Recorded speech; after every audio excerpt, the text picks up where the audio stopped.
Recording in progress, there's all of cameras. Welcome, lovely ladies and gentlemen, to our 30th meeting. Been there since the beginning. Thank you. Welcome. And as you know, this is a little space that we have where we come together, share resources, share knowledge, talk about stuff that's pertinent, and maybe learn something, add some value to your life. Maybe drop a bunch of shit. So today we're going to focus on, because right now, the market's kind of taking a nice upwards tick, and now they're taking a bit of a breather, and it's a good time to talk about profits. Right? So today we're talking about profits. But before we start, let's just quickly go around the physical room. I know online we got a bunch of people, but I'm sorry, we're gonna skip you guys. Let's go around the room. What's your name? And what's your profit taking strategy in 15 seconds? So I'm Sim.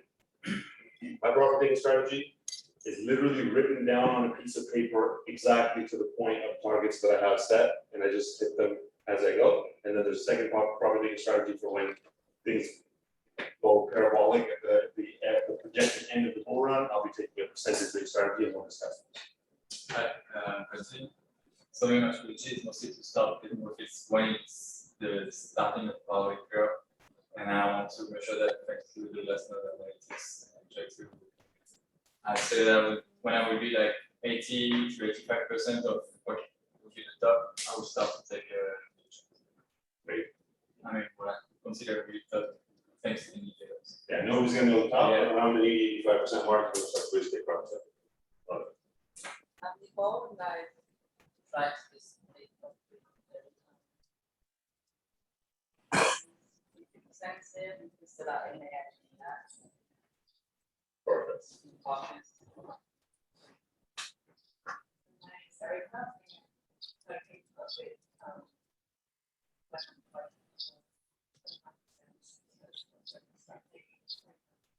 Yeah. Why did you read these areas? So when you have 25%, you take 25%. So that's a very safe way of thinking. Yeah. Perfect. Thank you. Myself, Some price targets. So I already took some profit. Yeah. So you have target-based profit taking strategy. Perfect. So I basically also have a written base strategy, but the market doesn't go as planned. I have a strategy where I take whatever I can cook. Okay, so you have a fluid strategy. You have targets, but then you kind of go with how the market flows, and then you take the profits. Perfect. My name is Danny. I'm relatively new to crypto. I've been doing this only a year. I've no background, so I'm a bit of a holder. And based on fundamentals and the things that I really like, I buy extra of. And because I'm not a chart guy, I can't figure out what's going to be the top. So what I'll do is in times like this, where it's pumping and everything's sort of green, I put profits. It isn't, and it's fluid. It isn't anything to do with charts. Okay, so you kind of feel it out, and it's fluid. Perfect. Thank you. Good morning, I'm Nick. I have very specific at the moment written down targets driven philosophy. Just if it hits a certain price, I take 25% of the profit. So it's very very written down Target-based profit taking strategy? Yeah. Perfect. Johanna, can you mute yourself? Can everybody else mute themselves other than the main? And that's only recent since last week. I've actually written down the strategy, and a certain token hit a certain point of the weekend, and I took 25% out, put it in a stable point, left it sitting there, put a buy order in if it drops or so. So I'm learning, Target hit. Perfect. Thank you. Andy, what's your name? Andy. And then what's your profit taking strategy? My profit thinking strategy. Yeah, yes, profit taking strategy. Yeah, I have a strategy at the minute. I'm in 3 portfolios. We have 33% in USDT, 33% in coins that we're hodling, that we think is good long term, and 33% is in stuff that we're moving around all the time. And we do take profits now after being wrecked twice in the last 4 years. So yeah. So So you have a not yet wrecked profit. taking Not getting strategy. wrecked, and since I've started doing that Solana, I took profits 4 times, and we put up 100%, I was sick. And then, yeah, everything I pull out of, if I'm pulling out of it, you go in it, you go to make money. That's a really one philosophy. But, yeah, I definitely take profits now. Yes. Thank you, Shane. Connor, my trades are complex, it's all written down. I'm trading on futures, I'm taking the profits from there, picking coins, putting stop losses in, and whenever the coins I've got, it's 100%, I'm taking my initial out, then everything else right from there. And if I see my account jump a lot, like the amount of money I've got in there, the value goes up a lot, the rest of the cash next straight away. So classic Connor, you got a very complicated strategy with all these moving pieces to it. Different pieces. Perfect. Different parts, so. Sam relatively new to all this for about 6 sort of months. Basically buy low, sell buy, and get involved in some what's generating food for stuff like that, and set targets. Classic buy high, sell low profits. Kind of dips as well. Everybody's executing the other one properly, the buy high, sell low motion. I massively got struck with, if I'm honest, I want to just reasonably took some profits out, trying to get an initial investment out. Yep. And then try and leave that, that's the plan, I need to kind of probably write a plan down a bit, that I'm kind of looking for today to get some ideas of, if I'm honest, I'm a bit clueless around it, I have taken a little bit to try and get an initial back, but I want to kind of try and get confidence around this. I really love what you said about taking your initial investment, your head's in the right place on that, and then, as long as you locked at it, that's a big thing. So initial investment locked, the rest of it's still.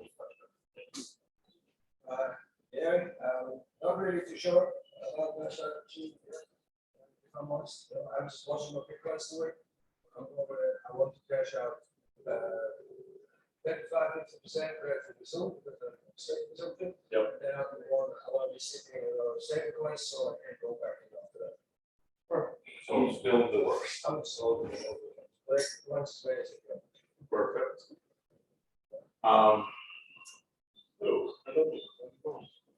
We got 2 cameras now. Nice. Nick, can you see okay? You can send him the link for the Zoom. Oh, you've got it? Watch that. Yes. In the Telegram. Yes, just tell me. So from that, you can see you've got like a very number of different profit taking strategies. And it works and the way, right? And there's no one way of it. The way to think about profits, at least this is my opinion. Again, anything I blab up here is always my opinion, not financial advice, all that stuff, right? There's 2 big mistakes I've seen investors make over the last 2 cycles that I've been following. Mistake number 1. Yeah, it's okay. You're on Bali, you're perfect. The 2 of the biggest mistakes. Number 1 biggest mistake that most investors make is not taking profits. There's people in this room who've not taken profits before. You see your portfolio go from 100,000 to 1 million, and then the next thing you think is, I want 2 million. And then it goes to 2 million, and then you're like, 5 would be nice. And then it goes to 4, and then it drops back down to 100,000, and now you're a millionaire for a moment, and you never covered, right? So the second mistake that most people make on the profit taking side is take profits too early. It's like, these markets, they're based around the Bitcoin halving cycle. And we'll be talking about that. If you don't know what that is, please research it, but most of you probably know. Bitcoin halving happened in May of 2020. And the prices just had a little bump. Just barely doubled right after that, which is naturally what price should do when half gets produced and demand isn't really there.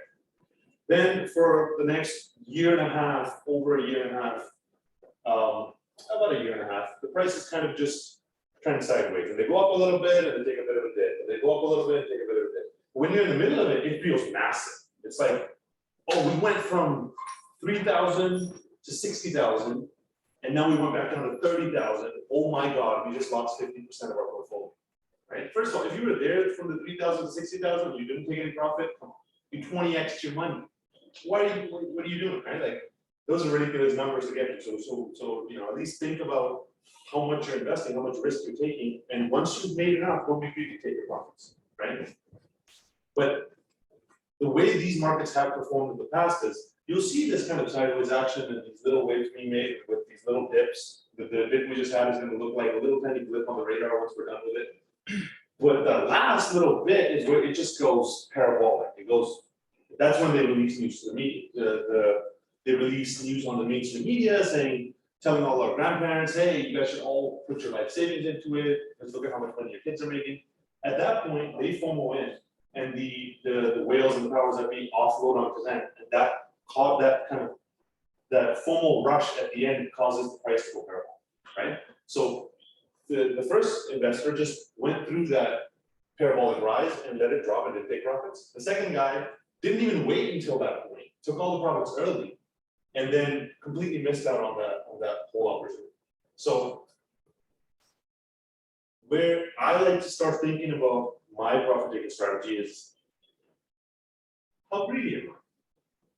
What does that money mean to me? How risky am I? You know, when do I need money by? So all these things come into effect. So let's say, you know, you're a low risk investor because you're spending $50,000, that is your child's fund that you and your family have put together for the last 12 years, and you put it into mutual funds and it didn't make you any money. And this, I'm speaking from experience because I've worked with people like this. That money means your child's future to you, right? So you don't want to take risks with it. You're not like out to like become a millionaire off of your child's future and potentially lose it. So in that case, you know, if you get in and then you've tripled your money, it's a good idea to take out your initial investment. Now your child can't lose his or her future, right? And play with the rest of it. And you would want to have a tighter profit taking strategy, where you would take it in smaller increments. So you would take it at a point where, like, once there's a decent bit of profit and you're comfy with it, you would take it up. Now, if you're one of these degens, the YOLO guys, the guys who are like, okay, I was gonna spend this on like liquor and clubs, and I just don't have liquor and clubs to spend it on, so I'm just putting it into crypto. You're gonna be able to, like, you know, kind of play with it, let it ride, and let it go through the waves and get to a point where you take profits. Now, the other thing is, what's your time horizon? Right? If you're putting money in and you're like, I need money to pay rent within the next 3 months. First of all, you shouldn't be playing the crypto game, because that's how you're investing. But secondly, if that is your timeline, and if that is what you're looking towards, then you want to lock in your profits as quickly as the profits come in, right? Because the point isn't to like let it ride and go through these dips, which could take months, and then you don't have money for rent. So you have to do an analysis on yourself. Who are you as a person? How risky are you as a person? How long are you willing to ride this thing out? What does this money mean to you, and what are you gonna do? Right, so just thinking about like profit itself, right? People just think, I'm just gonna, you know, I made 30%, I'm gonna take the profit, 30%. But you take that 30%, and if you're a resident of some country which wants, like the US, which I'm unfortunately a resident of, I mean a citizen of, they want 30% of my money the moment I take it. If I leave it for a year, they want 15% money. If I take it as a corporation, they want less money. So it's like, you know, there's so many more factors that come into play when it comes to taking the profits, right? But one of the other things I see people do is like, you know, now the market has ran from, like, some people are sitting on 70, 100% profit in this last little ride, right? And if you're doing the on-chain analytics, you can see like the whales aren't going to move. It's not institutional investors who are moving it. It's not the whales. It's not the guys with like $50 million moving it. There are big transactions going on over $10 million, but it's not them. And so there's kind of two factors in this market. There's always the investors, the spot investors who are investing in a fundamental way in the coin themselves. And then there's the speculators investing in the futures and options markets, basically making bets on crypto.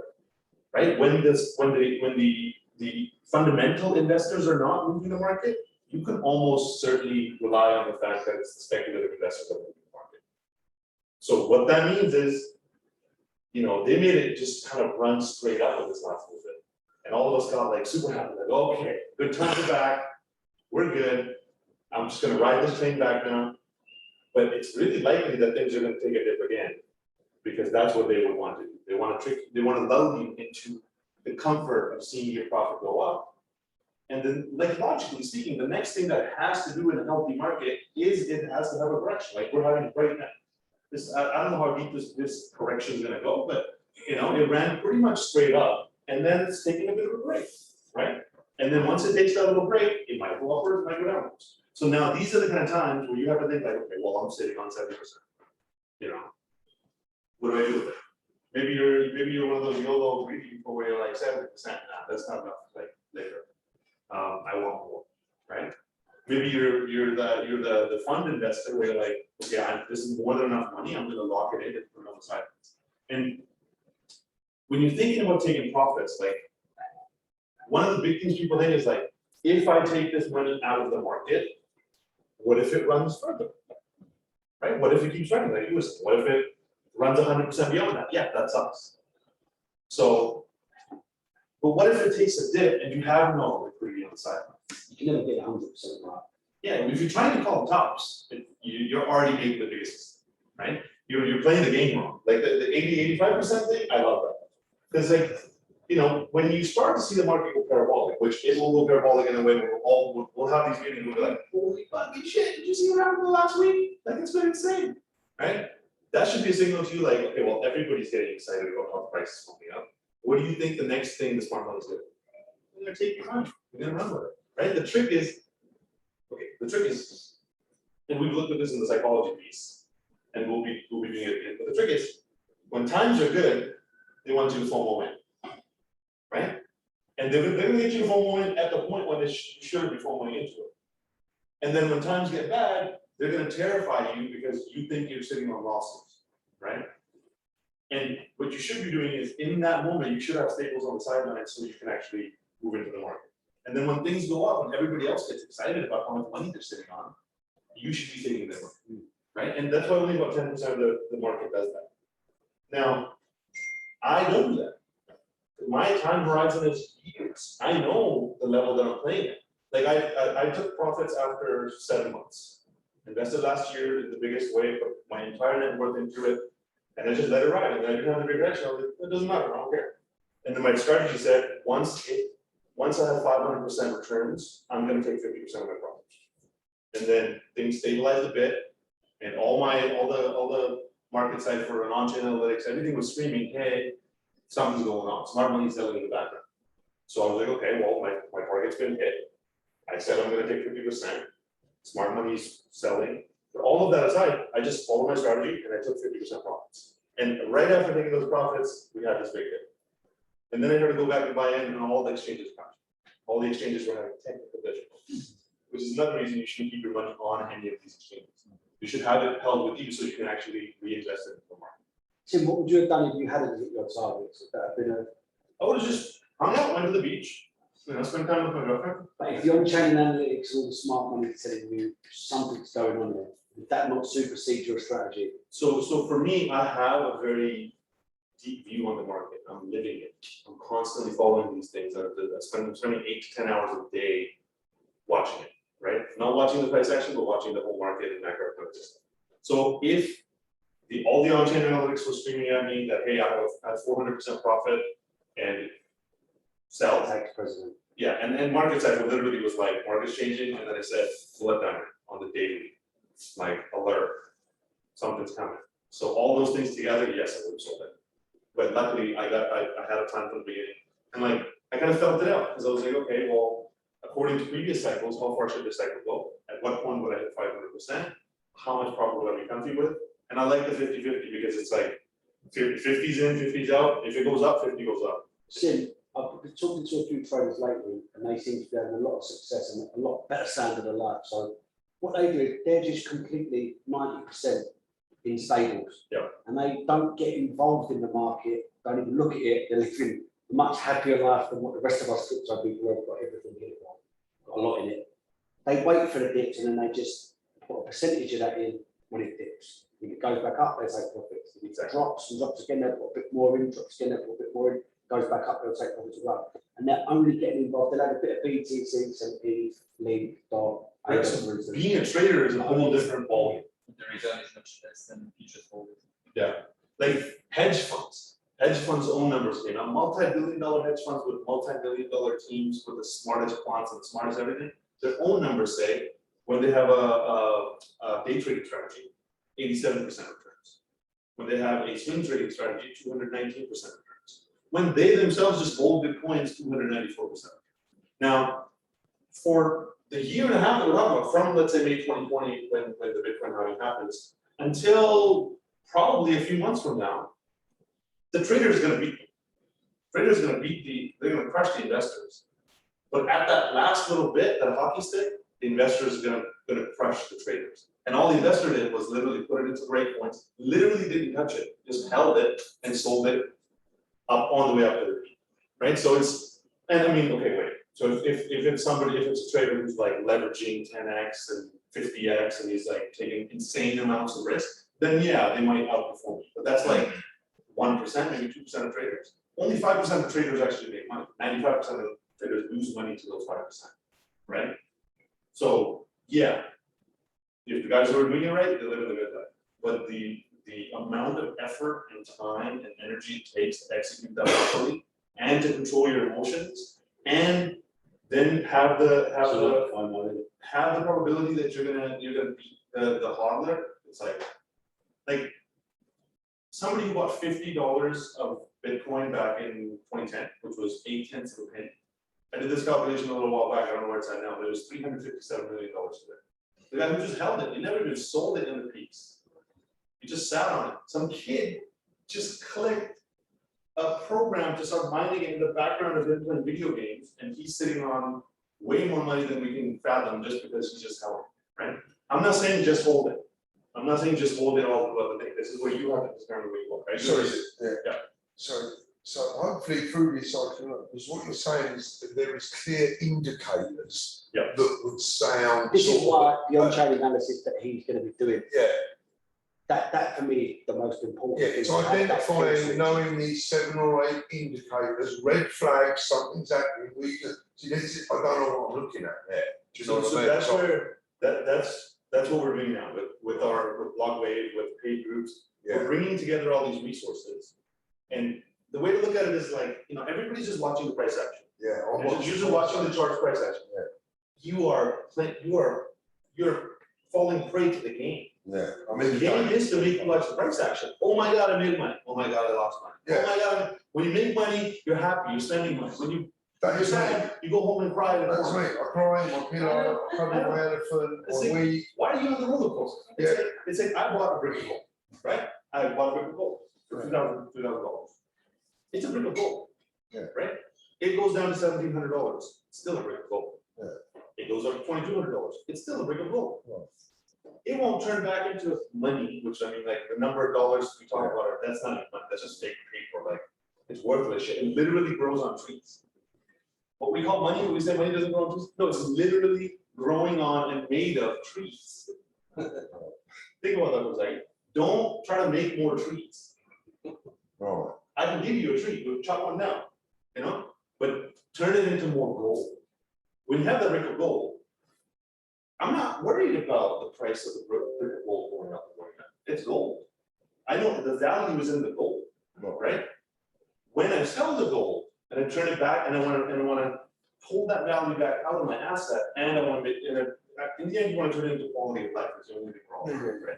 So when I turn it back into quality of life, that's when the cards will fall where they are as to what I've done, how much money I've made, all that stuff. So why would I sit there and watch the price action? But it's difficult, so when I wake up and it's all red candles, I'm suicidal. When it's all green, I'm cartwheeling, flipping, backflipping to the swimming pool, full of the joys of life. So it's difficult, of the coins that I've got, especially recently, Yeah. and there's this massive pump, I'm thinking, Christ, You know what? obviously it's not real, because I'm not selling it, but I took some profit on Saturday, banked that into a stable coin, into an Anchor Protocol or whatever, so getting 20% here, and felt great. So for me, if you're not watching the price action, what are you watching?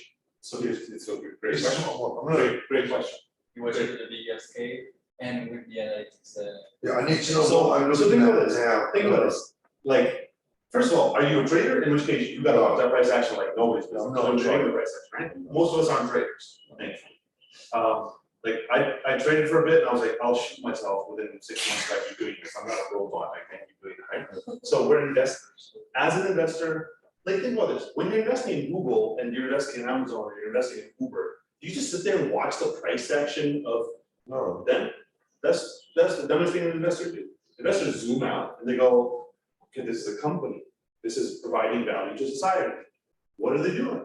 Who's working on it? What partnerships they got? What projects they got? So here's kind of the whole view of what I like to look at, right? Before even looking at the asset class, I'm watching the financial world. I'm watching the stock market start to stutter and cause problems. If that thing knows all of crypto is gonna take a massive hit. So if I'm just sitting there watching price action and the stock market goes, like when the stock market takes a dip, crypto takes a dip, it's all correlated, right? So first thing, I just watched the macroeconomic situation, like, okay, well, they just printed 30% of the money supply last year. What? They printed more money than they spent in World War I and II last year. They printed more money than they had printed for the first 200 years of existing as the US, which the US is the one that prints all the money basically. Central banks do it too, but we're talking about specifically US. So them printing that much logically means my brick of gold, crypto, Bitcoin, whatever you want to call it, my brick, it has to go up in value. Okay, so great, that's bullish for me, right? They pump that money into the traditional markets. And when you look at the details of those markets are supposed to stay in balance. You can't just pump a bunch of fake printed money into them and shut down the economy so that we're no longer adding any value to society, but the money is being pumped in for free, and expect that system not to react. So the way that system reacts is they just jack up prices of assets, they jack up prices of everything, you know? So that's what's been going on in the stock market. You've seen the stock market go parabolic, you've seen housing prices 25–30% up last year. They're not going up in value. They're going up in fake numbers because it just pumped a bunch of those fake numbers. Okay, so keeping those things in mind, you're telling me I have a bunch of fundamentally sound projects that each one of them adds hundreds of trillions of dollars worth of value to society, right? I have Bitcoin. Bitcoin allows people to store their value in a way that nobody can steal it, nobody can fuck with it, nobody can print more of it, all that stuff. Very similar to gold, but a better version of gold. Okay, so that's at least $10 trillion of value that's gonna add. So if I'm holding Bitcoin and it's valued at 1 trillion, I'm like, okay, at some point it's gonna hit 10 trillion. It doesn't agree with my timeline, that's a whole different story. So macroeconomically, we are as bullish as it gets. We're as bullish as it gets. Okay, now let's zoom in a little bit. Now let's look at the actual financial markets, right? We have stock market, bond market, derivatives market, commodities markets, sure, I guess real estate market. Basically, those are the traditional asset markets, right? Look at the performances over the last, as long as you want. They basically don't outperform gold in a very big way. They do like 7%, real estate did like 7%, stocks will do like 11%, bonds do like almost 0%. Real estate has been doing like 7%, now it's doing 25%. So look at those numbers. Crypto, just Bitcoin by itself does 200% reliably for the last 10 years.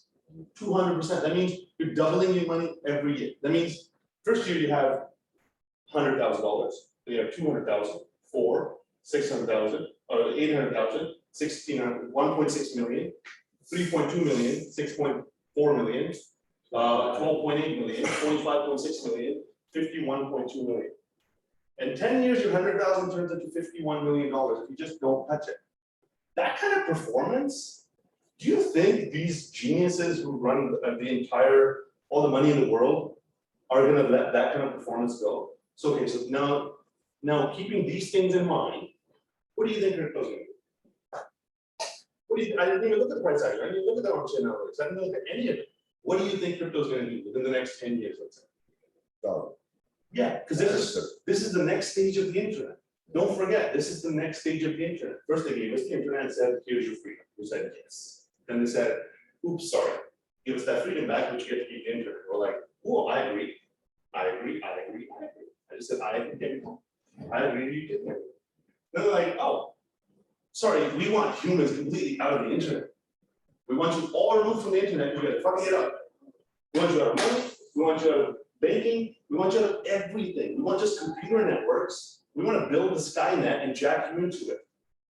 And where we are like, well, I'm buying this coin's gonna make me a lot of money. No, these are computer networks that are here to take over the entire world, and they're gonna run everything. And that's what we're buying. Okay, very bullish. Very bullish. When there's a technology that's gonna replace not replace, but it's the next stage of the internet, I want this. Okay, taking that into consideration on the 4 to 10 year scale, now let's zoom in a little bit. Now let's look at some details so you can actually make some decisions for problems, right? Me, I'm on the yearly scale. So what I do is I just buy the dips. And I chill. I let it do what it needs to do. If it goes up, it goes up. If it comes down, it comes down. If I get a massive signal saying it's gonna drop, I might think about taking profits, but I'm more like, I'm a strategy guy. So like I got a strategy and I will just read that piece of paper and I'll follow it. Unless something changes in the data that's different from the fundamentals that I've already done, I'm gonna follow that strategy. Because I want to be dead inside and I want to make sure my emotions do not affect my twisting. So I'm just gonna get in, buy the dips, and later on, once we start to see signals that there are there's price action going on, that's when I'll start to sell. The way you see that price action, for me, is on-chain analytics. You don't follow Elon Musk's tweets, they don't mean shit. They're being used to manipulate you. You don't follow Cointelegraph and all these, they're all part of the media cartel. They own this shit. So we think mainstream media is just CNN and BBC, and we think all of these like crypto places are like the shit. No, they're not. Everything's being manipulated. There are millions of robots running Twitter accounts. There are all of the news sources have been infiltrated in a way. And if you haven't done the research on this, look into how they manipulate. They literally release an article, and then they get somebody else to write an article about that article. So you never actually go check the sources, because we check the sources. And then when they need to, they'll use like Elon's tweets, and then they'll flood all of these articles onto the markets. We all like, oh my God, the market's crashing. Everybody around me is selling. No, nobody was selling. But you selling started the process of everyone else selling, and they got you, right? So to get away from that, on-chain analytics. Like, first of all, everything's following Bitcoin, right? In a big way, most things follow Bitcoin. So just Bitcoin is open blockchain. Anybody can go read it. Anybody can run analytics on it. Anybody can read what it's doing. Anybody can see the data coming back from it. So you go look at the on-chain analytics, the objective stuff. You know, how much money is moving into the market? How many coins are moving to exchange? There's like thousands of different analytics that you can look at that show you, okay, is this the top? Are the whales doing stuff? How's the money moving? What size of the transactions? What are the miners doing? When you get a viewpoint of all this stuff, then you have a much better understanding what you should. Here's a simple one. Do as the whales. You want to make money? Do as the whales. Because we don't move the market. We don't do shit. We're like shrimp. We're like plankton actually. No, we're like krill. I want to go smaller. I want to go like amoeba. We're like bacteria. No, we're virus. We're atoms. We're atomic on the size of financial markets. We are. We are the atoms that make up the entire world. Not very important. No, it's good to understand that. Like we don't do shit. We just to make the power of the middle. We just get emotionally manipulated. I'm into going with it. You know, fine. we're like the little minnows that they like corral up.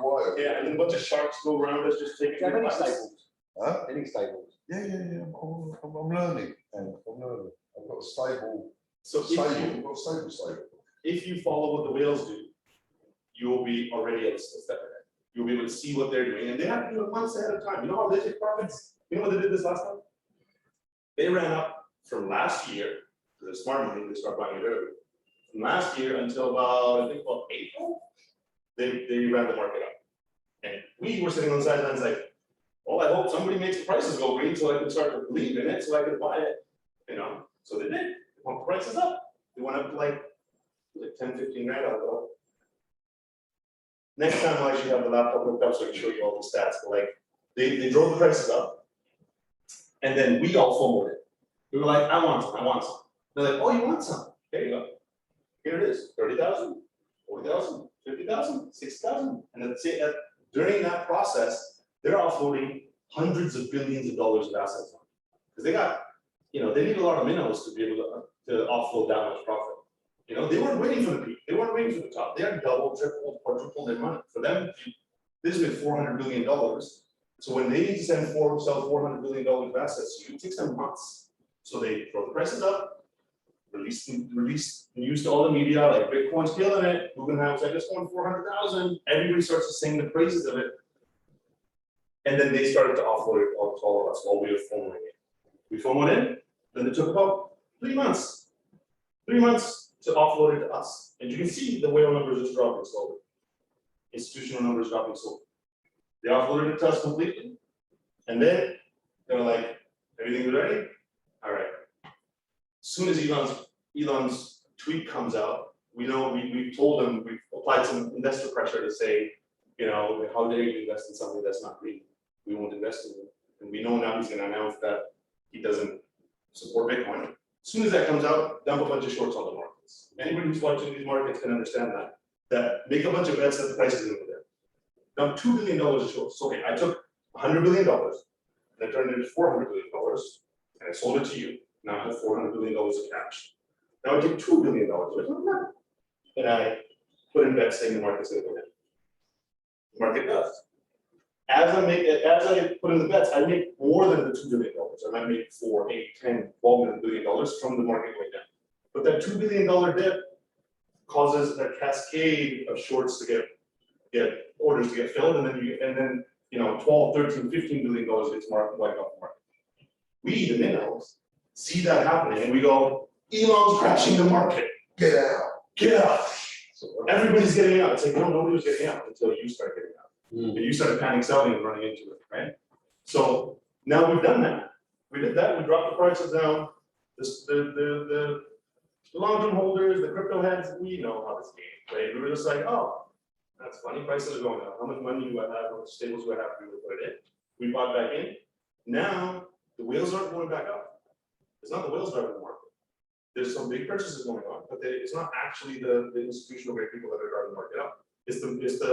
It's the speculators and manipulators that are driving the market up, right? So when that happens, if you're looking at this viewpoint, you can have all this data, you can see like, okay, well, this seems like some kind of fake rally. So I'm going to take profits from the process. So to go back to like, we looked at the macroeconomic, we looked at what's going on with the financials, then we have the on-chain analytics, what are the whales doing, how's the money moving, are they tricking us? So that glass node is an indicator of what the whales are doing. Glassnode's an indicator of everything that's happening in the watch. That isn't recent.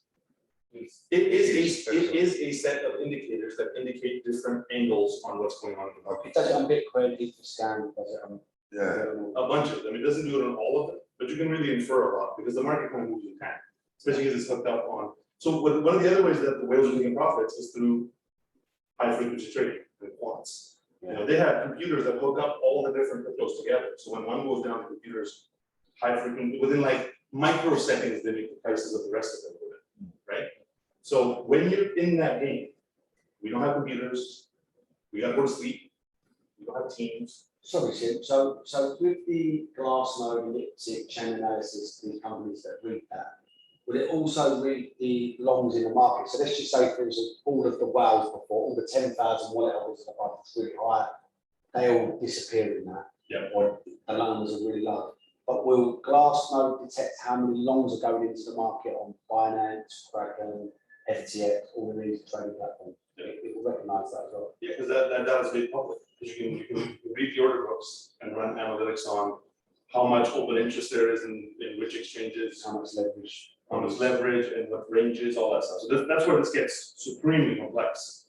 It's you have to look at all. You don't have to, but for what you're doing, you have to look at all these different pieces that further. So if the cartel tricked us the first time, let's just say with the wallets, because now we're onto the wallets and everyone's looking at Glassnode for the wallets, they can't then all of a sudden say, right, let's take all of our OTC away. Now we're just going to do it through high, super high leverages. So that's where like everything can be manipulated. If you really spend the money on it, you can manipulate all of it. I can just, instead of 10,000 coins in one wallet, I can put it in 10,000 coins and make it one coin, whatever, right? I can also like see the data and then play against the data. But that's where like if you're trying to trade and you're trying to do all these, like, the short-term things, you have a higher chance of losing. This is why those hedge funds don't make as much from just holding, right? I had another point that you just reminded me, I just forgot. Because a lot of the big whales would just move their money from a cold storage onto an exchange just to make it look like they're about to sell, and it's just a complete deterrent. And they're constantly doing it, Constantly doing that, but then you get the giant spikes. and we're constantly monitoring it. And But we're then constantly you paying. see these giant spikes. You'll see like, you'll see it kind of like money moving on, money moving off. It's like noise in the signal. Yeah, And then right before this dump happened, previous dip happened, there was a massive spike the day before, massive. It was clear that like an insane amount of Bitcoin moved right before Elon's tweet, funnily enough. A ton of Bitcoin moved to exchanges. So when you see a spike like that, you can mark it off as an indicator like, oh shit, we got something coming. I got back with it. The spike happened, prices started to drop. Another spike happened, and the prices just got worse. So this is where like staying agile and staying on top of this stuff is beneficial to you. Now, when you combine the on-chain analytics with then the price action, then you're running the analytics on the price action, then you get a comprehensive view of what's going on, right? Because like, I can tell you, there's a massive crash coming. There's a black swan event coming. I don't know if it's gonna be end of September, I don't know if it's gonna be end of this year, I don't know if it's gonna be sometime in the next year, but there's at least 3 grenades that they've left inside this market. Well, inside and outside. The biggest one is Tether. The moment they pull, Tether is a scam, it's gonna crash the whole market, many exchanges are based on it, many coins are backed by it. It's when they decide to get rid of Tether and outlaw it, or whatever news they release to try to scare people, and everybody has a bank run on Tether, it's going insolvent. In that process, it's gonna be a fantastic mining opportunity. If you don't keep stables on the side to like buy these little dips, at least be ready for the big dip, right? When the stock market crashes, which is gonna crash, it just mathematically, fundamentally has to at some point crash. When it crashes, it's gonna take the entire market down.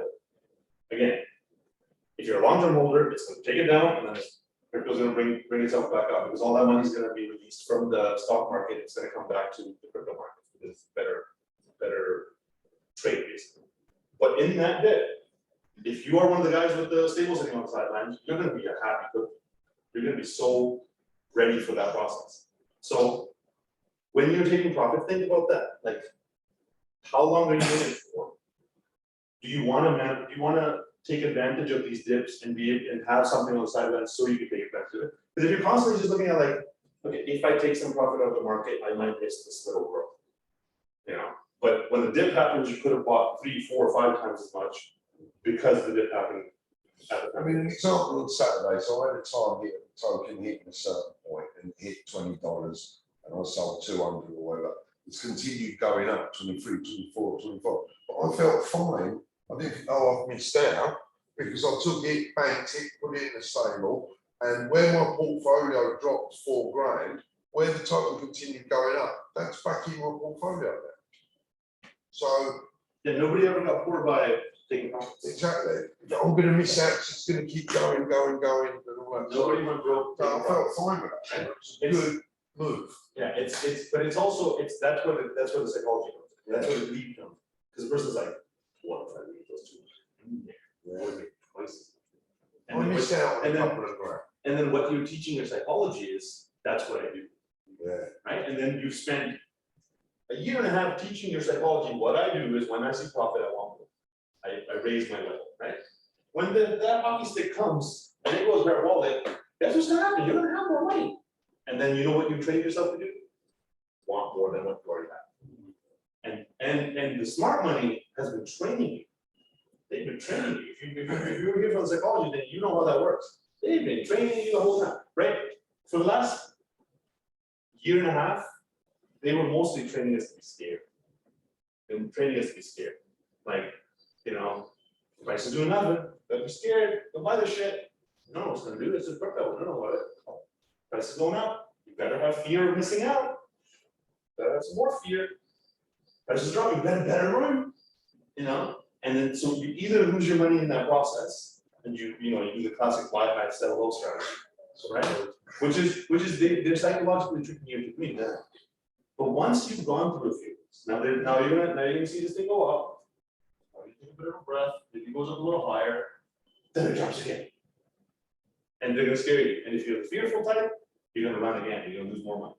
If you're the non-fearful type, you're gonna stay in the market.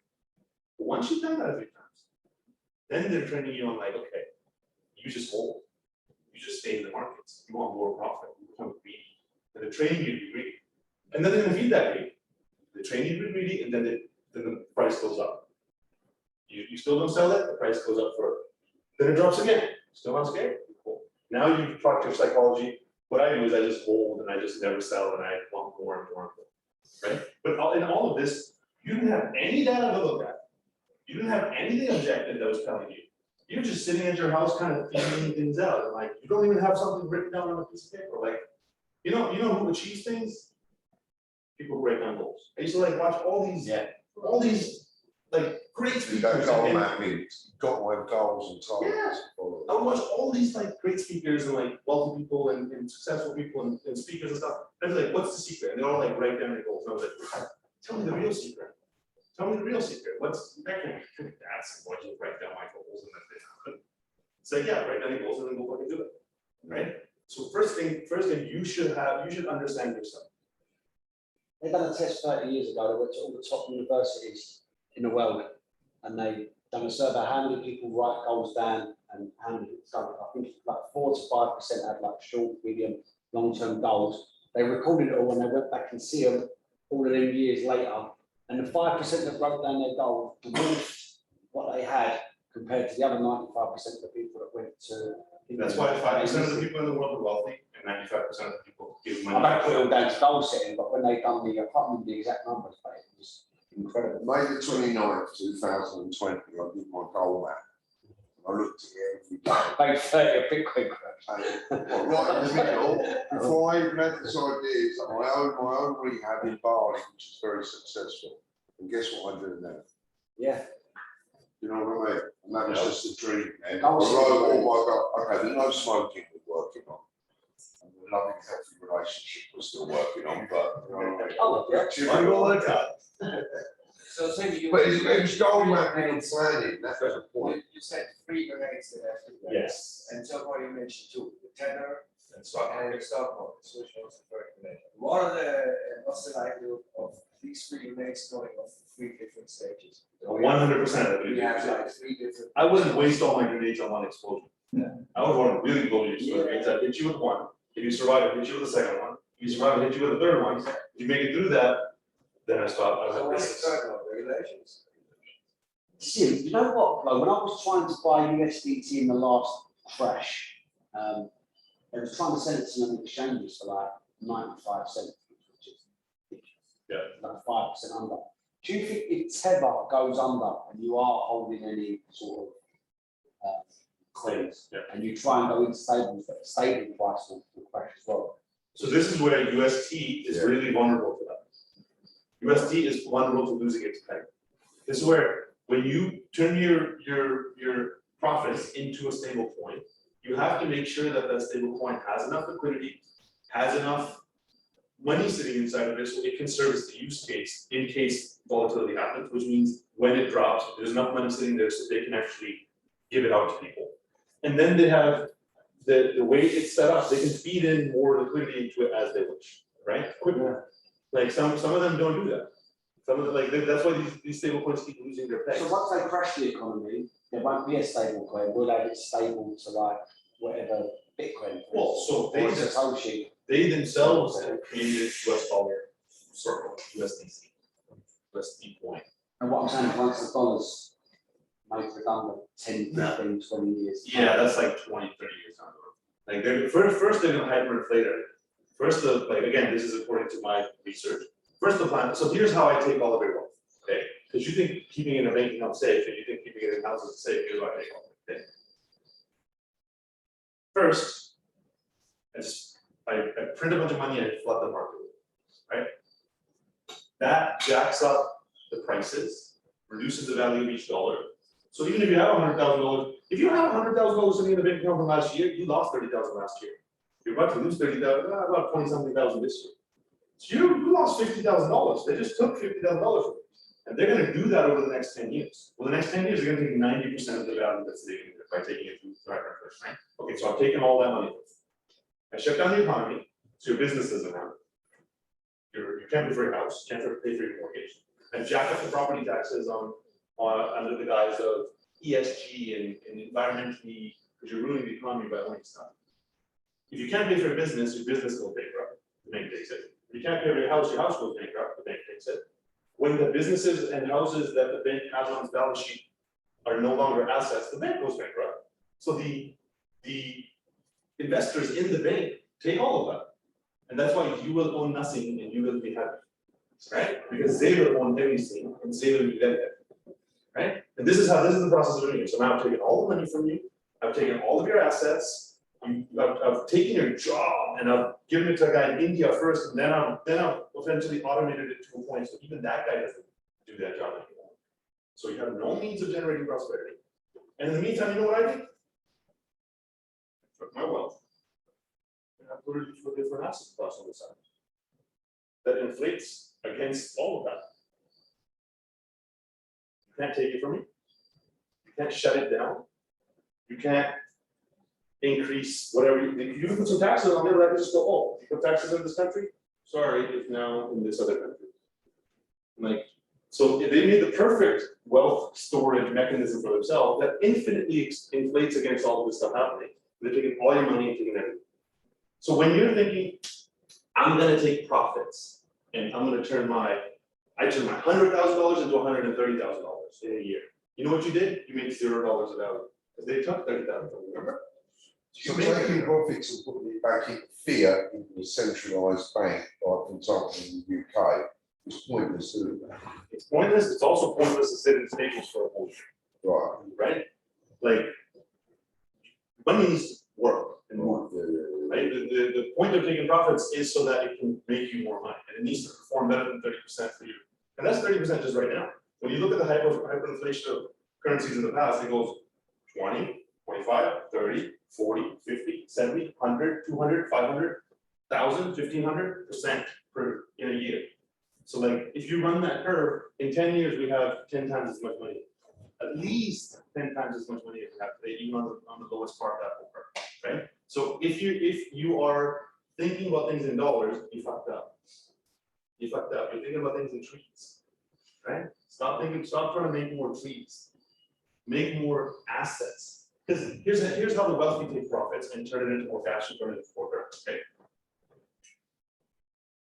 Like I said, I put $100 billion in, I ran it until March, April, and I turn it into $400 million. I take my $400 million out, sell it to you, scare you, crash the market, I buy assets, right?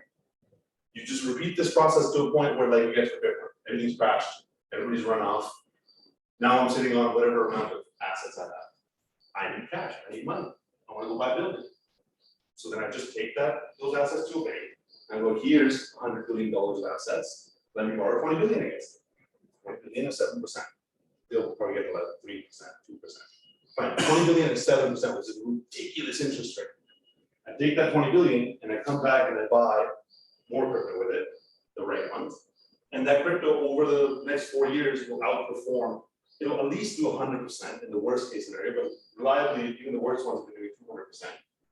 So I've generated debt. I haven't sold my crypto. It's custody with the bank that I really trust. I've generated 20 billion more. And now over the next 4 years, if it's a 200% return rate, that means I get 400 billion, 800 billion, 1.6 trillion.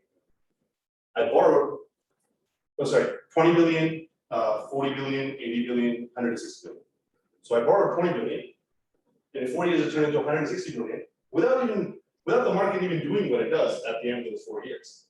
And then I go back and pay my $20 billion loan, and I pay off my interest, and I keep my 139 billion, and I buy more crypto. So now they turned their 100 billion of crypto into $239 billion of crypto in the bear market. See what happened there? So they're turning the assets into more assets constantly. So they're not using their money, they're borrowing always. on the assets that they Yeah, got. Trump was president of the world and he went bankrupt like 7 times. Yeah. He had $1 billion of debt. Like billionaires never sell their assets. Like if I have a house and I want to buy a coffee, I don't sell the house to buy the coffee. I leverage the house and buy 100,000 coffee for the leverage money because I know the house is going to value. That's what you're doing here. So you're here to make more assets. Now, take this with a pound of salt. There are 10,000 cryptos and 6,000 of them are going to steal all of your money. They're going to run away. They're literally fundamentally designed to steal all of your money in some way. 4,000 of them are not actual scams, but they're probably going to end up losing all your money. About 1,000 of them are actually viable products and they have good ideas, but they're not going to come to fruition. Either regulation is going to kill them, or the team isn't right, or there's a million different things that they're going to die. There's only a very few handful of, I put around like 100, maybe 200 projects, which have every piece in place, which are created by the right people, which have the right backing and everything. If you're invested in those projects ahead of time, it's like being invested into IBM, Microsoft, Amazon, At the start. of the internet. HPs, before the internet bubble burst. So the fundamentals are really important. What's Yeah. behind it, see what they be in the new of. On the time graph. This is where I love XRP. You know, I was initially like, okay, like XRP, I've been following it for a long time. And I was like, well, like, it's gonna take time to come to fruition, and like, before they shut down the world fundamentally, I was like, okay, well, like, you know, it's like 5 years down the road, it takes time to change things. And then, you know, they hit the red button on the economy and everything came to a halt, and I was like, okay, well, this seems like, you know, there's 2 ways to stop a crash. You can either let the market crash, or you can shut down the economy to bring things to a halt so that everything doesn't crash right away. And they did that. The next thing they have in their plan, and by they, I mean like the powers that be, BlackRock, Vanguard, look it up, look at who owns the entire world. There are people who own the entire world, and they're gonna own every single asset in the world. That's the plan. And it's called the Great Reset. Please Google it, it's on their website. If you go to the World Economic Forum's website, you click platforms, and you click COVID-19 platform, and then you go into the map, they have a full map that explains to you every single piece that's part of the plan. It has everything. It has anti-globalism, it has 5G, it has all these things that you think are conspiracy theories on their own damn website, and they're explaining to you, here's how we're gonna do it. They're putting ads up on bus stations to say, we're gonna take everything from you. And we're like, conspiracy.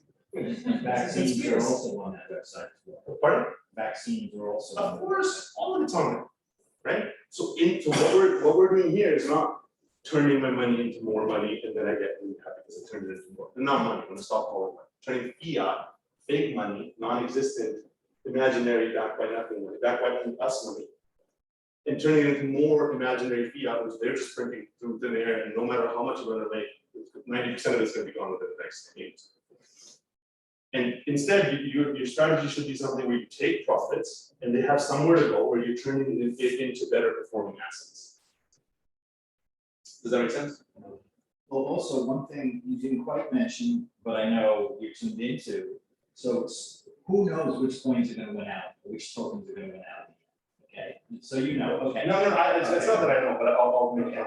So some of them have beautiful use cases, but what will get adopted when the crash, the reset, whatever happens. But so obviously with some of these beautiful blockchains like Algo or XRP, theoretically, you'll never have to sell any of those, and there'll be passive income with those compared, connected with Flare and all these other networks. Yep.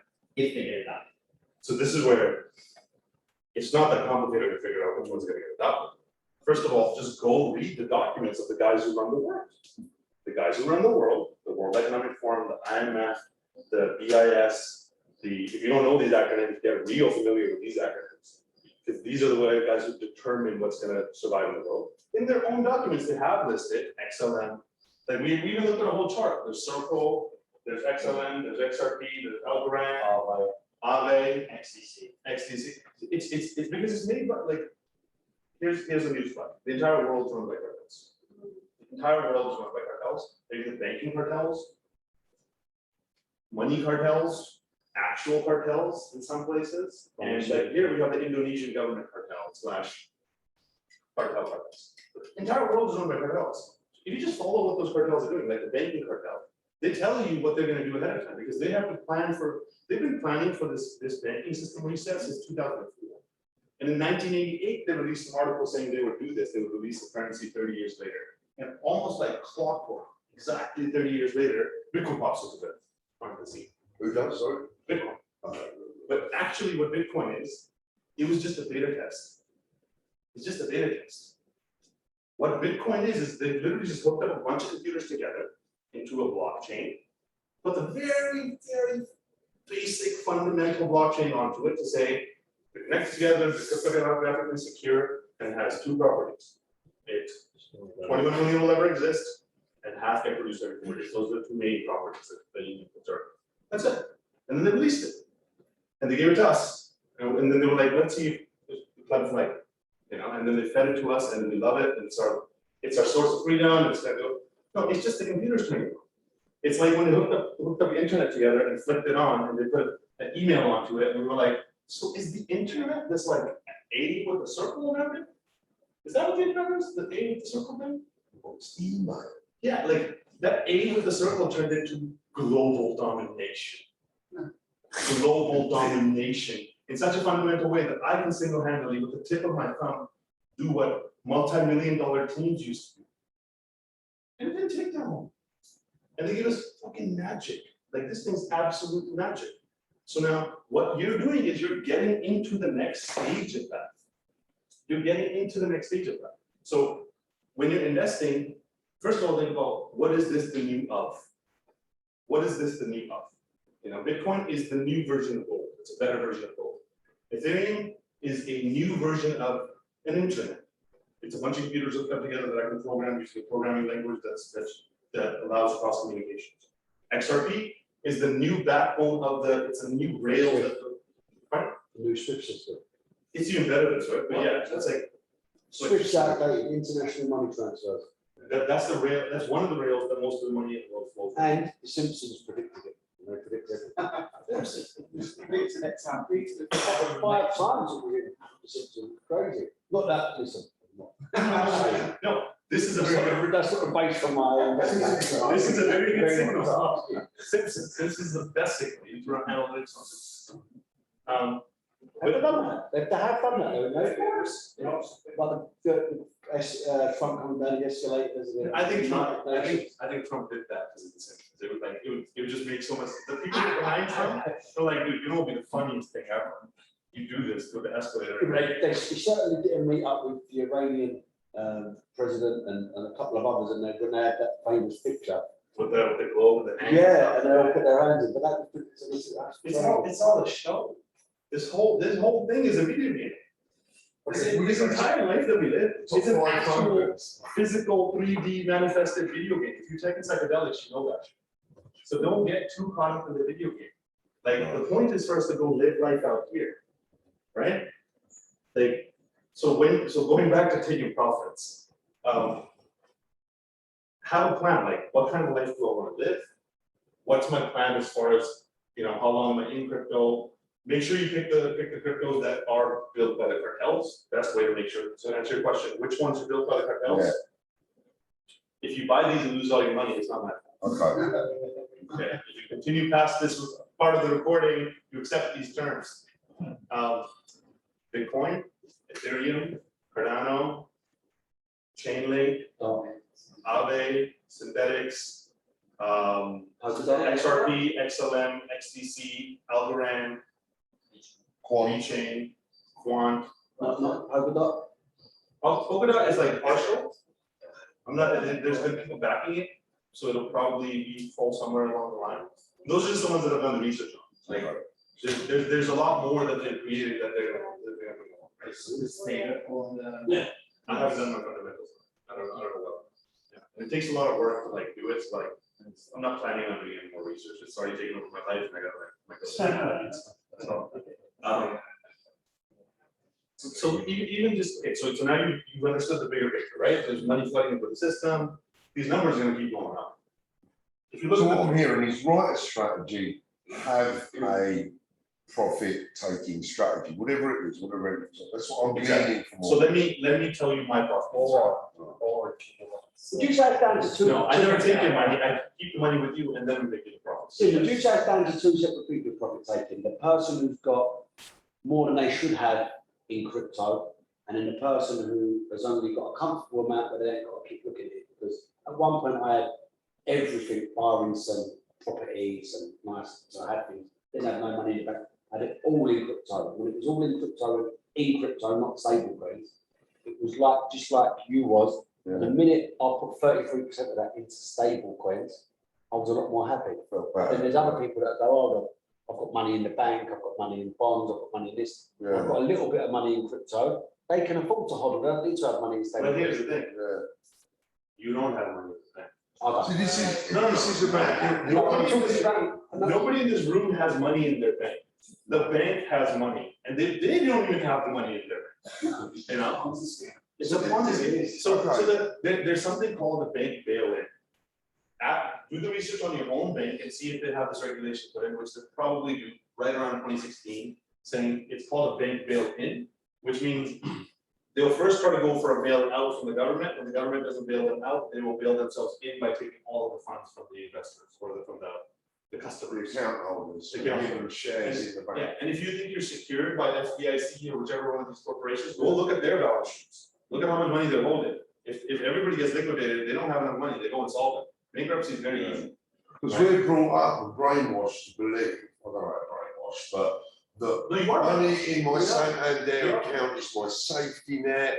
That's gonna be, do you know what I mean? And I'm slowly learning, but the fear of taking it all out and put it in a computer is. So you can put it literally into your pocket and you can put it into your. I'm not saying do this. This is again, according to how you want to play this game. The way I play it is I take everything out of the bank Same, and I keep it in my stables same. and I have it stored in Same. like I've got triple not one, secured apart places. from what I've got in that Permata bank, Yeah, which is not a lot. no, But you've yeah, got nothing in a UK bank anymore. nothing in the UK. Why does it scare me to do that? It's not a big amount. If I could put my son on the blockchain and get him out of UK, Yeah, Yeah, same as me. like lock it in for a long period of time. nothing in the When you UK. talk about the bank, right, there's only one bank I know of that has 100% liquidity. Only one, which was National Fund Cards, was one investment bank. Drugs, right?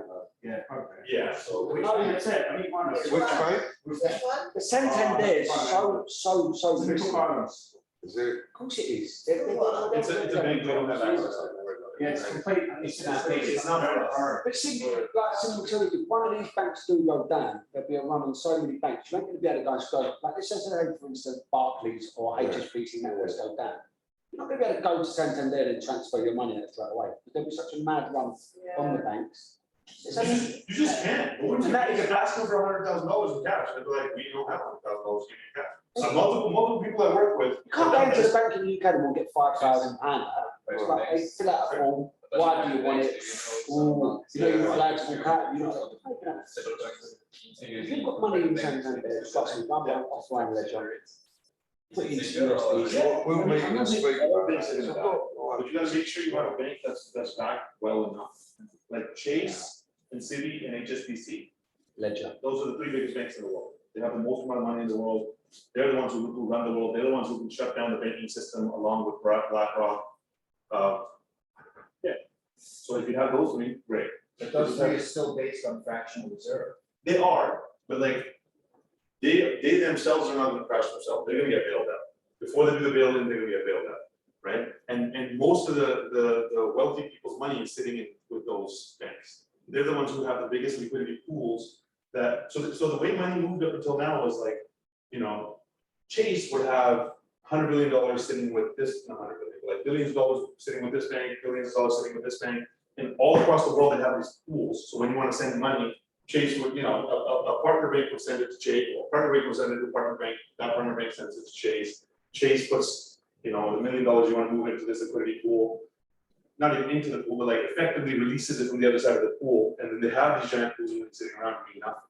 Right, now that whole system's being revolutionized with XRP, XCC, and all of that. So So they'll transfer all of their physical money into, before they capture obviously, into all of if they're not putting it in there already, into the tokens that are going to obviously make a Yes. difference in the future. Can I just ask you one more So if question? they're doing that, The we should do properties, that.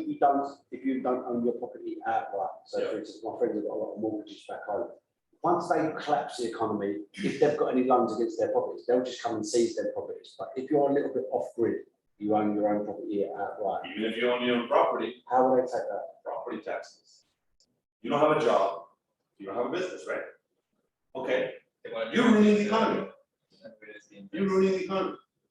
You owning stuff is fucking up everything for the rest of the world. So my property should be in my business. Yeah, And then your business would have to still pay ESG taxes, but it would be less. And then you could probably figure out some kind of deductions to actually get rid of all that. but you at some point, they will flush everybody out, and there won't be no. That's the plan. The plan for Europe is a tax on unrealized gains, meaning on the value of your house when you finish to pay. Since when you buy and the value is today, you have a tax on it. Like, Capital gains. an asset you are exiting your country, normally you pay like an easy tax, that would be the same concept. Yeah, unrealized gains taxes, property taxes jacked up, environmental taxes. Like, this was another brainwashing thing that they did to us, that we're like, yeah, we are ruining the earth in a pretty fundamental way. But like, again, if you run the analytics on global warming, and you just zoom into that chart that they show you, you see that the temperature goes up before the carbon goes up. The carbon goes up after the temperature goes up before the carbon goes up, by about a 50 to 100 year delay. Because when the temperature in the earth goes up, the carbon goes up and then, the temperature goes up and then the carbon goes up, because it gets released from the ocean. But they convinced us that it's our release of carbon that's raises the temperature. The Earth's temperature goes up and down all the time. In 1300s, the temperature, whatever, I'm not. It's a new tax, isn't it? Just do your own research. They've convinced us to believe in all this stuff so that they can come and take this entire world from us. So what do you do? Problem, let's think about the solution, okay? Just be ahead of it, yeah. Yeah, so when you're thinking about taking profits, understand that flex between fear and greed. You know, we've been in fear mode for a while. They've tried to keep us in the fear mode for a pretty long period of time. If you're here, you made it through the fear stuff. We're about to enter the greed mode. You probably already started to feel it, where it's gone up and you're like, I want to go up more, and it's gonna go up more.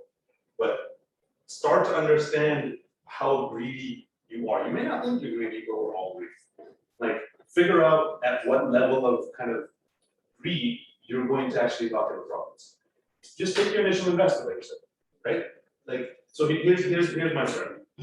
I'm not saying you should follow this, you probably shouldn't follow this, but like, here's one strategy that's worked really well for previous bull runs and will most likely work for too.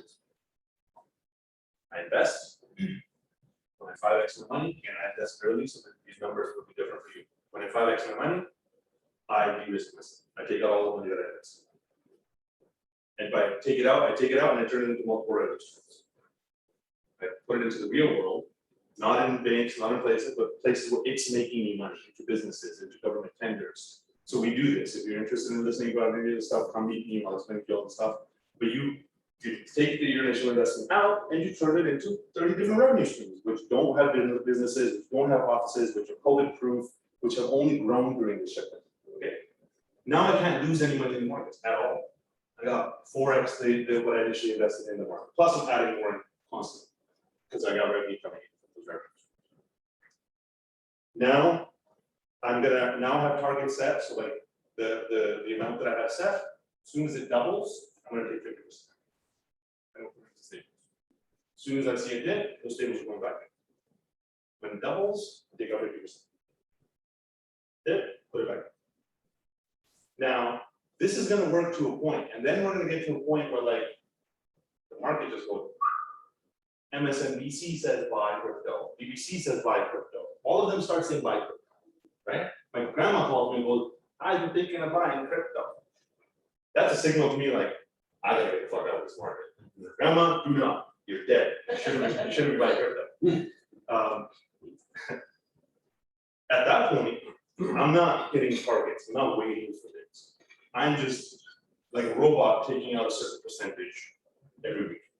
Like as soon as, and we'll be following all these signals in the groups. But as soon as all the signals, there's like 50 different signals that clearly have signaled that there's a top, that things are getting overheated, that it's time to get the fuck out. If you have visibility to all those and all of them start saying, okay, the end is nigh, what do? You just, I'm taking 50% out, 15% out the first week, 25% out the next week.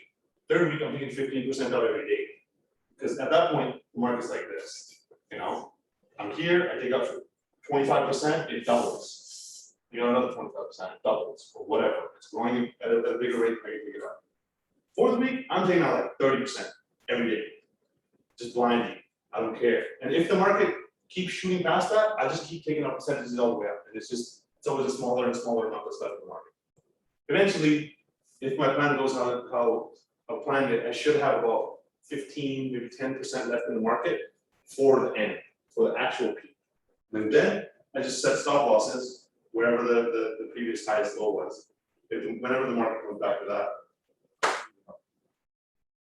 Right? That's a good way of like, what did I do? I de-risked myself first and I turned it into income streams. So I'm making money constantly. Then I have that money coming in to put back in and I'm all along the way, I'm just like a robot following my strategy. For me, it's comfy. For me, it's like, okay, Irrespective of what happens, follow your strategy. simple. And you know what quality of life it gives me? I wake up. I mean, imagine I wasn't managing every portfolio, that takes over my whole life. But like for my own portfolio, here's what I do. I wake up. Most of the time, I don't even check it. My own portfolio, I don't even check it. Because I don't want to play that game of like checking the thing, you know? Maybe once a week or twice a week or something, I'll go look at my portfolio, see where it is. If it hasn't hit that number, forget it. 14 seconds. You're playing the game. Fucking do. You're playing the I'm game. on a portfolio every 5 minutes. You're on the roller coaster. We're on the roller coaster. Yeah. Fucking right. Does anyone else do that? Or am I the only one? Be honest.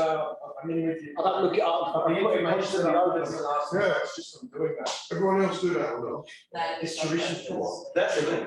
If you're learning from it, that's a whole different, that's a whole different thing. And if you can understand the patterns that play out in this market, like I watched 2 cycles. So for me, it's like, I can just see things coming. Like, it's going up, what do you think is gonna happen next? Yeah. It's gonna go down, right? Like, it's going up in a fast way. Well, it's gonna, take a little bit of profit, right? So if you understand the pattern analysis, fantastic. Most people aren't doing that. Most people are actually just pulling up CoinMarketCap That's me. and watching their own portfolio. Yeah. And it's just one single green line in the middle of it like this, that goes like this, or it goes like this. They're like, and you're like, you're sitting there having a panic attack. Yeah, but that is it. Yeah, That is it. that's the whole Do you game. think you're addicted to that feeling? Absolutely. It's Yeah. obsessive, it's compulsive, it's mood altering, it affects my day. Yeah. I even last night went for dinner, I said to Andy, right, for dinner, I'm not looking at my phone, my chart. I didn't even finish the fucking starter and he called me, oh no, I was looking at something My else. girlfriend knows if the market's up or down without even looking at anything. Just by my face in the morning. Hello, babe, you're up. What do you want? Our markets are up, yeah?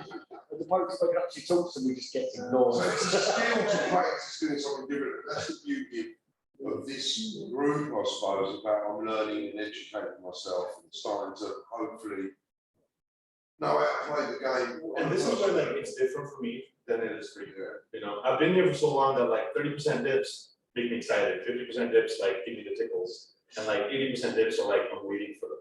You know, because I'm prepared for it. I think the key difference here is that it's not about emotions. See, I'm not looking at it if I'm seeing this, but I've got no emotions on it. For me, it's just numbers on it. So for you, you're feeling it, and the problem is that you're going to try something crazy. Yeah, I'll give you an example. So Friday night, Friday, Saturday, you know, I went to bed. I've got a lot of Luna, and it was $16. Yeah, and I woke up the next morning and it was $22. And I was out. I didn't do any exercise. I didn't have a coffee. So you know what I mean? Went mental, and then it kept going up. That's the best thing when you're asleep. Do you know what I mean? Really? Yeah, I don't know. So It's just holding up. overnight, I went to bed and woke up like $8,000. Not richer because I'm not selling it or anything, but that's what it looked like on the portfolio. I went, whoa, off I went. And I sold, took some profit, because I hadn't done that before. So I learned it, took some profit, stable, yeah. Yeah, so how do you want to play the game? And for the ladies in the room, I'm sorry, you guys feel emotions. You guys actually feel emotions in a way higher capacity than us. We're just dead as that. Here's what we do with our emotions. Bottom up, push them down, and keep it there. No, yeah. No, I don't. Next thing I understand. Why does it need to be vulnerable? Luna's just dropped 20%, yeah? I think when you check that, you'll be, yeah. So I'm right, so back a little bit, I'm starting to let go of the emotional. It takes Solana's just gone bust. I just read it, regardless of how much money you've got, I've got 50% of my net worth.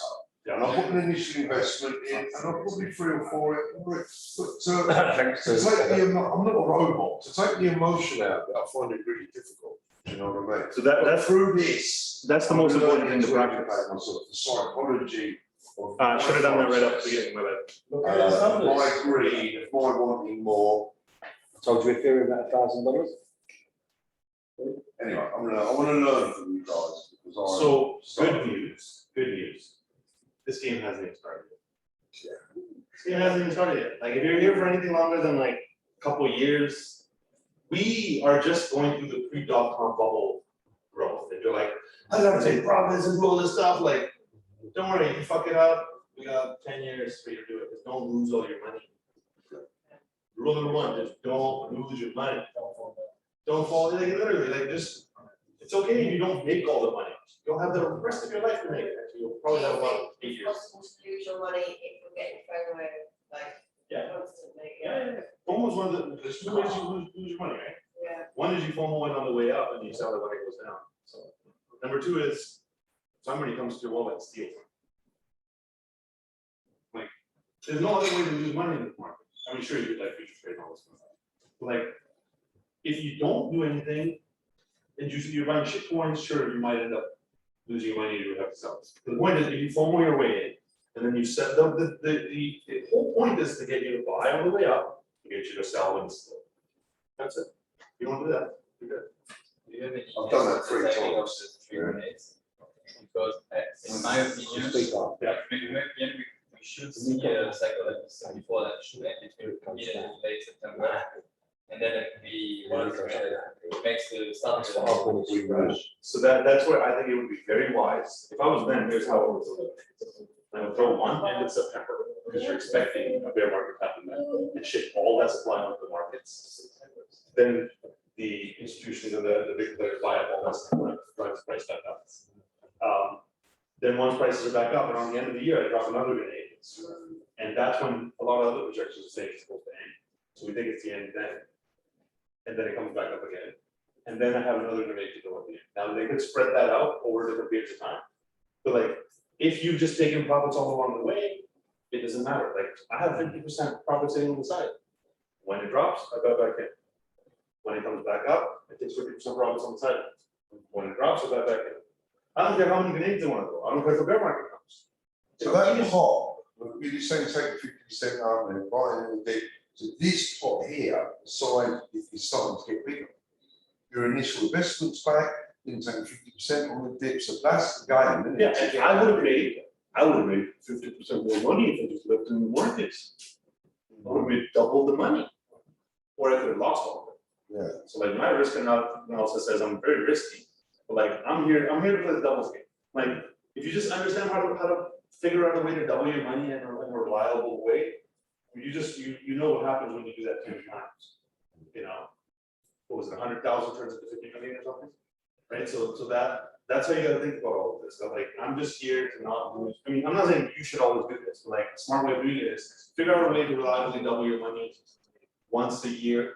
Yeah. So you believe that we will not see a traditional bear market after September, but more of a Oh, no. short cycle? I think, I can't say after this September, it might, I don't think it's gonna be after September. We haven't gone through the full cycle yet, and the amount of money that's going to be sidelines, and the amount of money that's gonna be unlocked from stocks, bonds, and derivatives, Yeah. it needs to flow in crypto. Like, so my personal belief is we are about halfway through this cycle. I don't think September is gonna be the end. I don't even think December is gonna be the end. I think this thing goes into Q1 of next year, right? But after that, for the next 4 years, 90-something% of crypto is down. Two things are guaranteed over the next 4 years.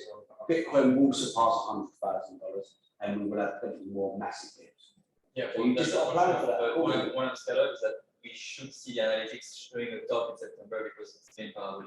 Or if we just have a simple operation and then it goes back up in the same. But all the top indicators are nowhere near. But what's the same thing? If we have a massive power in September, we will have less not showing it. We literally don't have the liquidity in the market right now to have that parabolic. Because that liquidity comes from the whales. And for the whales to go from sleeping to fully pumped, to fully dumped onto the clouds, there's not enough time left. So that, I think we should see like a crush driven by the retail. Yeah. On short term, Yeah. then the crash and the end of the market, and then institution will jump in. Exactly. So, Two questions I have. What do you think of the flipping in? Do you think that ETH could surpass Bitcoin? When? Do you think it's going to happen? And how fundamentally has It has to happen. like, how much is gold worth? 10 trillion dollars, right? 10 trillion nominal, it's about like 6 trillion actual. Let's say 10 trillion, let's say 11 trillion, let's be crazy with it.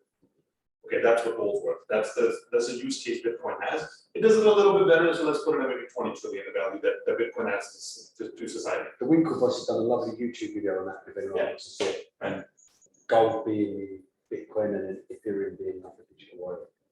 no, I look at Ethereum as The digital gold. the internet. Because it's fundamentally exactly the internet. It's literally a network of computers hooked up together with Solidity, one single programming language, which I can run apps on. That's exactly how the internet works, right? So how much is the internet worth compared to gold? All the gold in the world is worth like 11 trillion. The internet is worth hundreds of trillions of dollars if you add it all up. So for you because Bitcoin's a pain, you know, you've got to go from Bitcoin, if you're not storing it on centralized exchanges like IA, put it on Ledger. Would you say that at some point get rid of your Bitcoin and be mainly hodl ETH? Because I've slowly got rid of Bitcoin going into ETH. A lot stronger. No, not day trading, just hodling. no, so I mean, done already, switching all the Bitcoin to Ethereum. You've done that? Yeah, whatever. Yeah, I don't even buy Because when Bitcoin goes up, everything else in the top 100 coins, obviously other than the staples, outperforms it by quite a lot. If you have a look so Bitcoin had a big spike up from last December to last Jan. Bitcoin outperformed everything. Since then, whenever Bitcoin's gone up, everything else has outperformed it by quite some. like my mindset is I'm holding projects that are fundamentally sound on their own. I'm trying to stack, and now I'm trying to stack drops, not satoshis. Drops, which are XRP, right?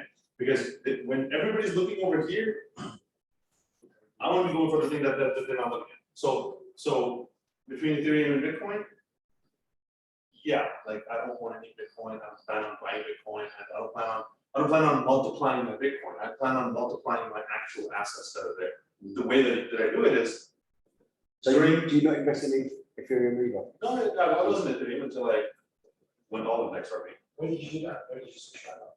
To XRP, Yeah, Ethereum takes something. like a month and a half ago. I was 60-70% there, but then the numbers were just screaming that XRP has the pop. So I just moved it. And the Ripple Labs team, You saw I just switched over away from that. Yeah, I like it doesn't work. It's just taking it to something. Everything I had like. All the messages loud and It just clear. doesn't make sense. Like, logically think about this, guys. Logically think about this. Bitcoin's all-time high was 20,000, right? And it went to 60,000 and took a break. All the coins have surpassed their all-time highs. One of the biggest, best, fundamentally sound projects in the world that's revolutionizing money as we know it. Literally the most amount of money in the world is held in money finances, right? They have not even gone close to their all-time high. At that point, they were like 55 cents. And I was like, wait, so you're telling me it's like 8x to their all-time high, and blasting past the all-time highs like as guaranteed as it gets? As a finish, you trust spreadsheet. Of course, and So you know what it does, it just goes nothing. Yeah, right, so it's like, I'm. but also the Ripple Labs team, their blockchain that they produce is so much better than Byron probably Solana's for speed. That's probably the fastest They're blockchain. gonna take over the world, But it's centralized, isn't it? Tomorrow. that's what they want. It's It's a the same pain. thing to work. It's the same thing, yeah. Exactly. Sim. So you were just on this site, you were just in the middle explaining that how you gotta invest and also put into projects that you're already into. Yeah. And you control that side of it. How- So in bull markets, altcoins outperform Bitcoin. There's periods where Bitcoin outperforms, and then especially now, the altcoins start to perform at the same time.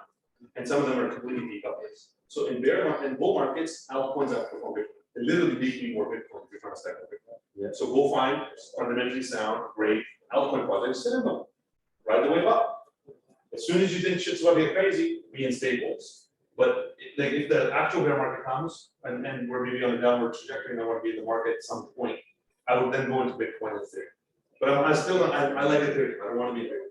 But the point is, in bear markets, the top cryptos outperform the altcoins. Right? You saw it this time. They got crushed like 70, 80%. These are got crushed 50%, right?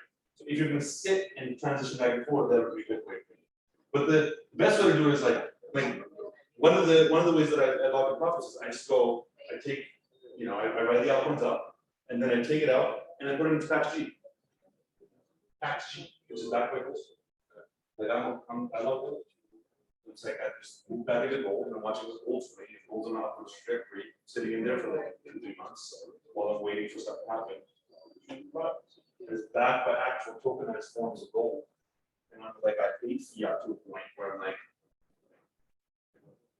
but in bear markets, Bitcoin will outperform altcoins. In bull markets, the altcoins will outperform. Now, after the actual bear market starts, I am not going to be touching most altcoins. Like I said, 90% of them are bad, right? And I already don't play with them. But even things like Polkadot, Cosmos, Kusama, I don't know where they're headed. I don't know what their potential is. I'm just going to pull back into the safest end of it. And for me, that's like Ethereum, Bitcoin, obviously, but I don't know what that's like. Ethereum, XRP, Chainlink. Those are 3 projects that are vetted by the banking cartels, by the World Economic Forum, by the IMF, and all of them have said this is what they're going to use to build the world. So, Chainlink, XRP, and Ethereum. Curious, so I've heard some different opinions on the whole market cycle theory. Because it really is a theory, it's like a 3-4 year thing, right? Yeah. We've only had really 2 of them, right? History doesn't necessarily predict the future, right? Yeah.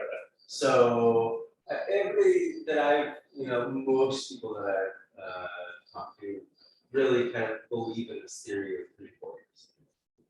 No, here's why it's 4 years. Here's why it's exactly 4 years, and it's going to be until May of 2024 that the cycle has to. Bitcoin halving cycle. We all think these are just coins. We can't tell the difference between Ethereum, Ethers, and Bitcoin, right? So the world still hasn't cued into the fact that these are individually fundamentally sound, useful projects that add value to society. That value is what determines the price of tokens. So when Bitcoin's halving happens, price spikes up because there's a supply shock, right? Sure. So this cycle has to complete in 4 years. How that's going to look, we don't know. This thing might just keep going and take a little bit of a break. I think the way I see it, I think it's going to, even in the bear market, what we're talking about, it's going to Bitcoin's probably going to take like a 60-70% dip for a moment. And then it's going to come back up. And institutions take years to move. For them to move their $70 trillion of value that's sitting on these other assets that they need to transition over to Bitcoin and all this stuff, it's going to take them 4 or 5 years just to do that. Right. However, I mean, I understand the fundamental of that. Yeah. However, institutions are already creating these things. They're already, integrating this into their financial systems. So, and we're talking about manipulation on a large scale, right? So all of those things kind of undercut that in some ways, in my theory. So we could see a 2-year cycle, potentially. No. Why not? Money, money doesn't move that quickly. And human psychology is the basis of this entire market. Human psychology takes time to manipulate. And it's manipulated in a very reliable way for past thousands of years from the data that we have. Every single cycle forever has gone through that entire psychology curve. Like it takes a few months for me to scare you out of your positions, like I did now.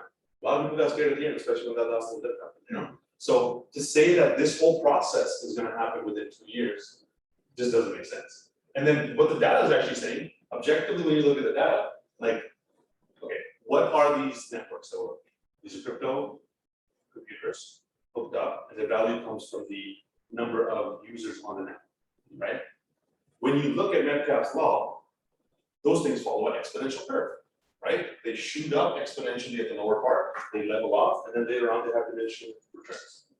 That is like built into the fundamental laws of how these products and these markets function. So over time, we're having diminishing returns on infinite cycles. That's what's been true for the data that's already there, but that's probably going to be true going forward. So I would say it's going to be a more protracted bull market and an even shorter bear market, as we call it, before we have the next one, rather than a shorter. Does that make sense? Oh, wait, a longer bear market or shorter? A shorter bear market, longer bull market. Yeah, because the bull market's keeping it protracted, and the number of users that are participating in it, the number of institutions that are participating, the amount of money that needs to go in. And this time around, one of the biggest factors is the traditional markets. Like that Ponzi scheme game is over, and they know it's over. You know, if I lost 30,000 last year from 100,000, they lost 30 billion from 100 billion. They don't like losing 30 billion, so they are looking for a way out, like Michael Saylor says. So, so then what I'm misunderstanding is you're saying a shorter bear market, therefore you wouldn't have be shorter cycle.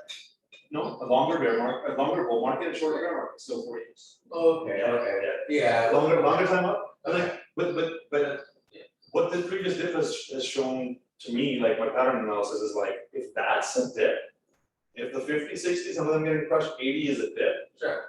The parabolic is gonna be beyond all of our imagination. There's a chance it might not go parabolic. There's a chance human psychology might just change all of a sudden, and we might all fundamentally start behaving differently. Sure. The likelihood of that is very low. So if the dips are this big, and there's even bigger dips coming, the actual peaks are going to be much bigger. And then this I think is going to be the single greatest wealth generation opportunity in history, ever in the past and ever in the future for the next 100 years. You know, and it's because of all the fundamental things that And we're excited. The train has not left the station. No, it's not. It hasn't been started. No, the engines have not even run. So we're on board. We have this massive crash before we see the chain showing that would make us miss that at the time to take profits and provide lower. Like the smartest thing, I mean, it just logically makes sense that if I have all of these things and I need to pull those pins before the next 4-year cycle, I would pull them in the actual the bull market. Yeah, that we not see a clear top into that for that cycle. Like I think they'll make it look like a top, because I wish I had this up with you. Like when you actually look at all the cycles, like when it's happening, I remember live when we were watching like the 2013 cycle, right?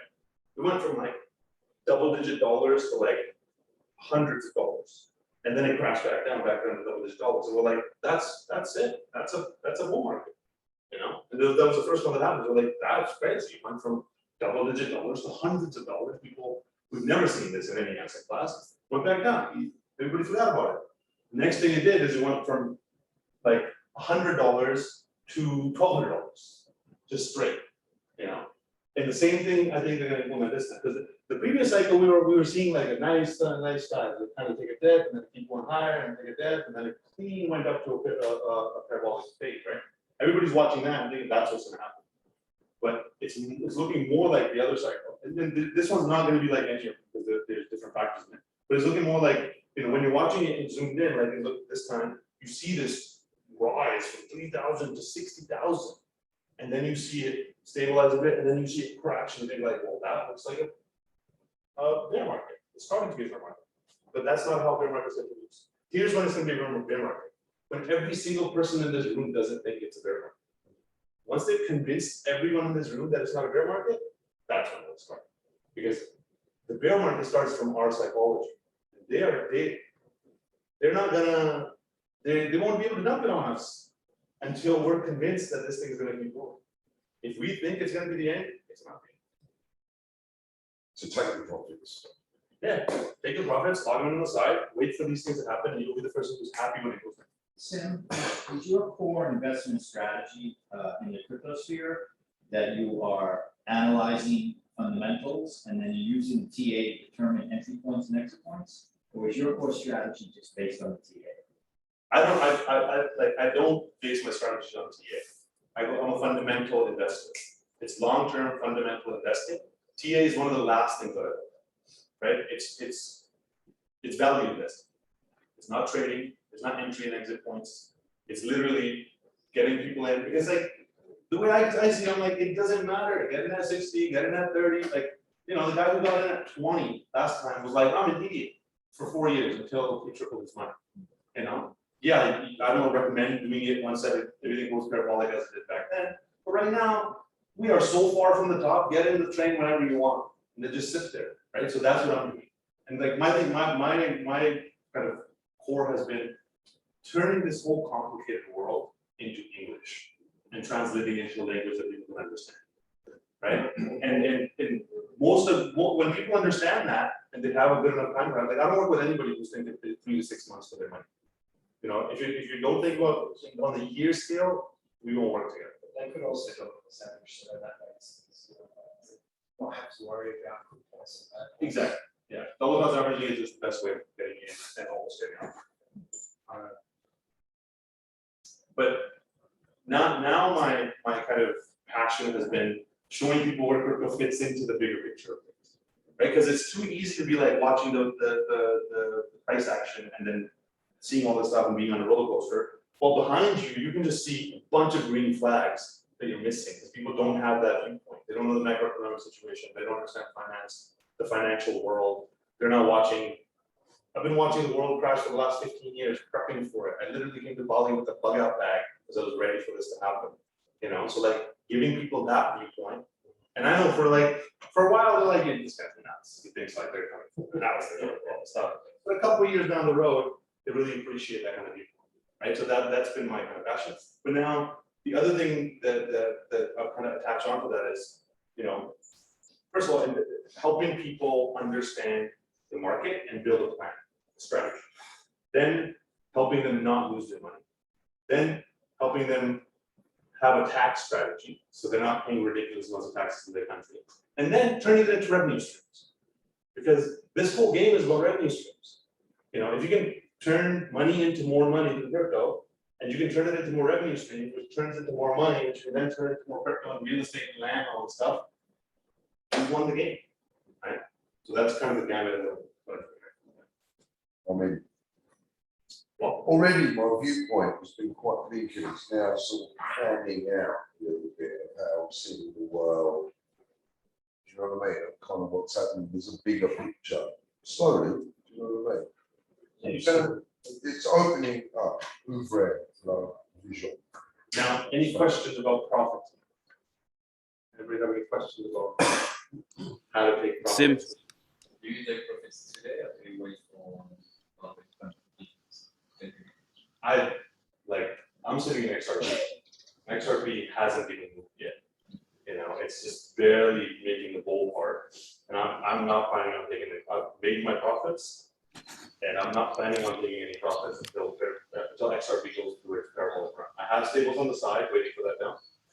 Everything that's in the market is holding to XRP. And when it does its next pump, probably around like the 7-8x mark, I'll take. What was the high of the last year? It's like $2? $3. So that was all in 4 years ago. So Yeah. like, what was the high over the last 6 months? $2? Just broke So previous time, $2.10 or something. Yeah. You'd like to think it's going to get there at least. Oh, and some. No. In the short term. Just briefly, what's your thoughts on this SEC case with Ripple? Because there seems to be a lot of exchanges. It's all shit. Yeah, no, but I'm saying a lot of exchanges are stopping you doing any trading because of this going on. So So the last court case they had, said, I'm going to accept evidence, which basically means they're going to walk this court case. That's just a throw off, just to get all people like us not to be going into XRP like before. It's not a case against Ripple. It's not a case against Ripple, people are mistaken. It's a case against the SEC. Ripple is suing the SEC, being like, how fucking dare you apply these 100-year-old laws to us and define what this asset class is, and it's not a security. Well, it will have an impact on the XRP soon as media say that that's over, or it's not, they've won or they've lost. That's going to have an impact on XRP. 100%. So, and now that's coming soon, isn't it? Probably in September. Yeah. And that's probably gonna be the height of XRP for this cycle to say, and then. No, No? that's just not getting it, that's all it should. Yeah, but I mean, a bit like. Because if we get through that and it goes a lot up, then banks will start saying, right, we're partnering with XRP. That would just be weekly news, this bank, that bank, this organisation. Well, so what's happened, yeah, what's happened now is It's like, not being really, no one really wants to be associated with XRP.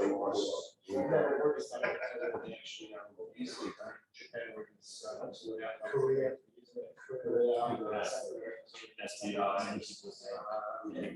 I think for short term, now it's happy for speed. For tonight, short term. it's, I mean, again, who knows, who knows, but my projections are that it's taking a break, it's taking a bit of a breather right now. And then in September sometime, most likely the lawsuit is gonna end, Yeah. which means That's why I really think so. that the real investors, the bigger investors are gonna go away. That's, and there's already front running going on in the market right now, but they're gonna go in, they're gonna pump the price up. Retail's then gonna see that, and they're gonna FOMO in and pump the price. When retail is FOMOing in, that's when I'll take profits, but only a small amount of profits. I'm not planning on like pulling major things from XRP, I'm happy to ride it through that to this. Small amount that I'm gonna take out, small amount that I'm gonna take out on these people, Yeah. on it, for one year.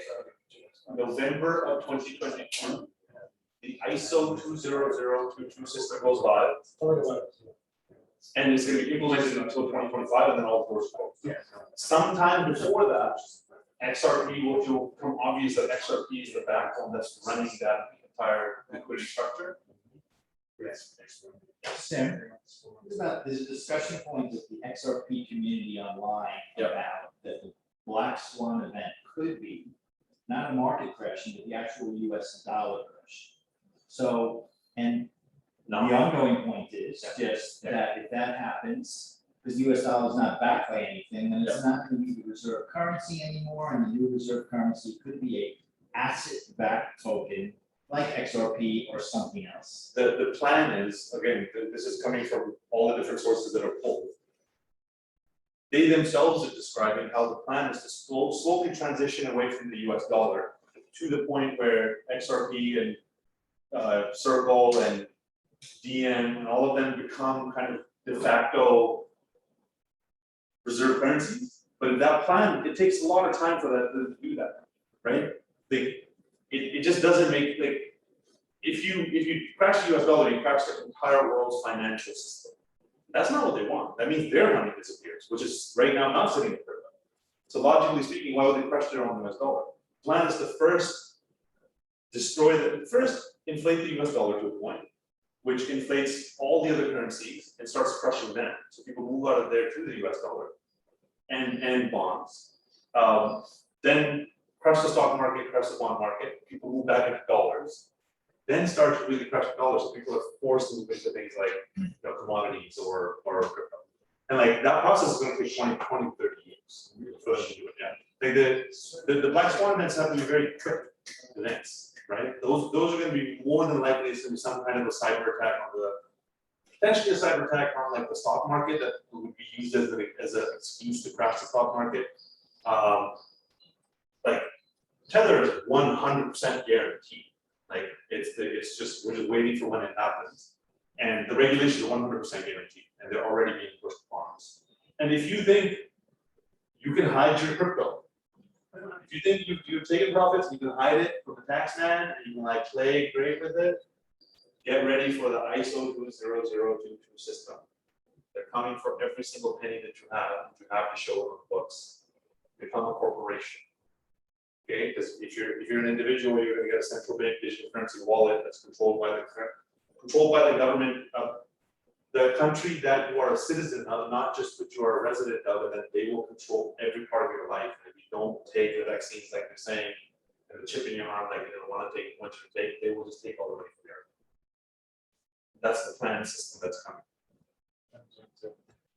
November 2022 is when it starts, when it's clicked You on. only keep saying they. Sorry?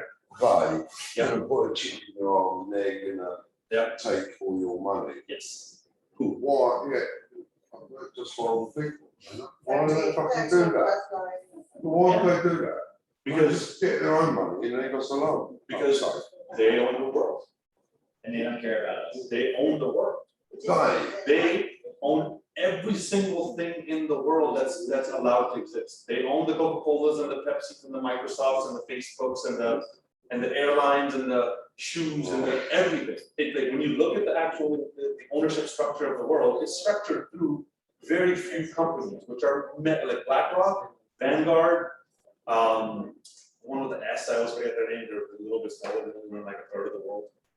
But, and when you, and then the Federal Reserve, which prints all the money in the world, is a privately owned company that's owned by these same institutions and banks, which are all matched up to an invisible group of people.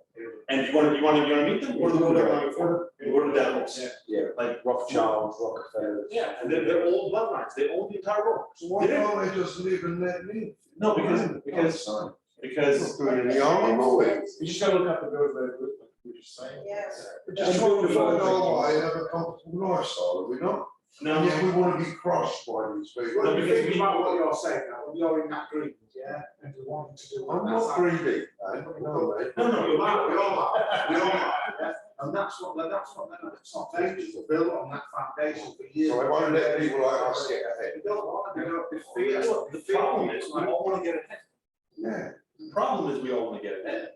We all want cars, and we all want planes, and we all want ships. Did you threaten We all want everything, we all want villas. I just And they're want like, peace no. and happiness. They're like, we got the villas, we got the stuff, thank you for building the entire world, now pass it back to us, and we don't need you, we'll put robots in place of you, and you give your power to us. It's like a world domination, isn't it? It's like some of the movies. Yeah, they possibly think there's too much of us.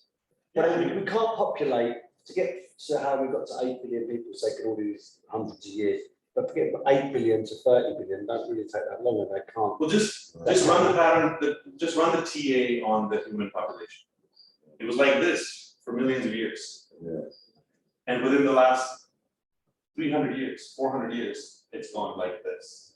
It can't, that market has to crash, and they're taking the profits. And they're minimizing risk. They They do want it. us to take our profits on the way. Yeah, they're I don't know about making- the individual, but they're saying that only want 500 million to 1 billion people. Yeah, the Georgia Guidestones, they put it up in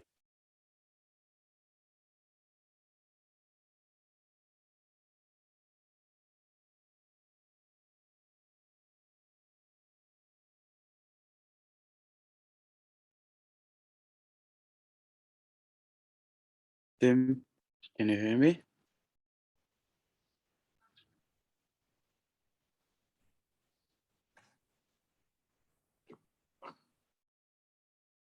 We lost him.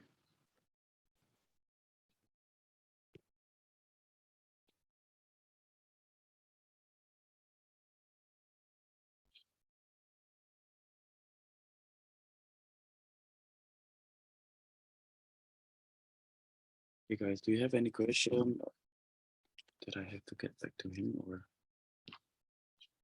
you're all good?